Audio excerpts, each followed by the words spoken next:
Le cancer de la prostate, c'est une tumeur maligne développée à partir des cellules de la prostate. Il est important de noter que dans 90% des cas, le cancer de la prostate est un adénocarcinome résultant de la transformation maligne progressive des cellules de l'épithélial qui forment le revêtement de la prostate.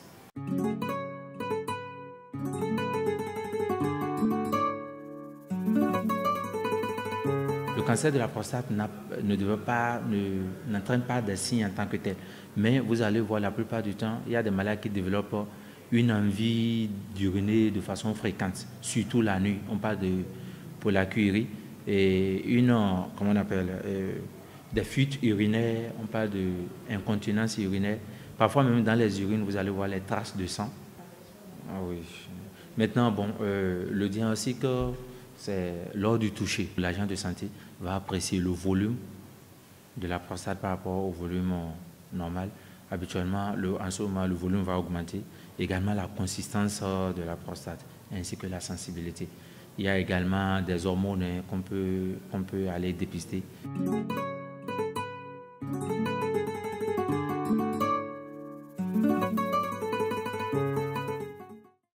Ça peut entraîner même une stérilité, parfois une impuissance sexuelle. Pour un homme qui fonctionnait très bien côté sexuel et qui, avec l'âge, le temps qui évolue et l'âge, il constate que son appareil génital ne fonctionne pas très bien. Il est important que ce dernier se fasse dépister pour éliminer un éventuel cancer de la prostate.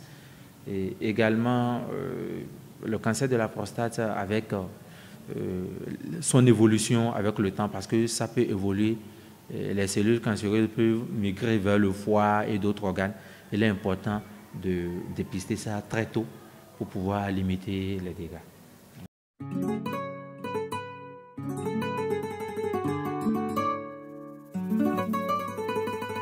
L'âge à partir duquel il faut commencer par s'inquiéter du cancer de la prostate, c'est entre 40 à 50 ans.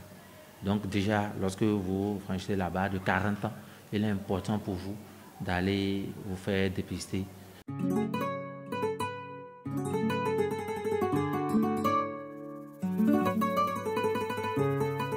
Les principaux facteurs de risque du cancer de la prostate, nous avons déjà parlé de l'âge. Il y a également nos modes de vie. Par exemple, manque du sport, l'activité sportive, il y a la consommation de l'alcool, la consommation du tabac. Il y a également l'exposition aux pesticides, par exemple, qui entraîne le cancer de la prostate. Il y a également les facteurs familiaux, ou bien l'antécédent familial et génétique.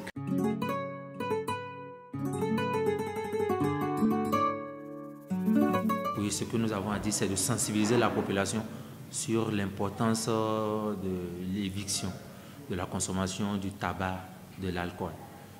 Également sensibiliser la population sur l'importance des activités sportives, 30 minutes le matin, 15 minutes le soir. L'importance de se faire dépister de façon précoce. Déjà à partir de 40 ans, faites-vous consulter, faites un bilan de santé et faites-vous consulter pour un diagnostic précoce du cancer de la prostate, histoire de bénéficier d'une meilleure prise en charge du cancer de la prostate avant qu'il n'évolue vers d'autres organes.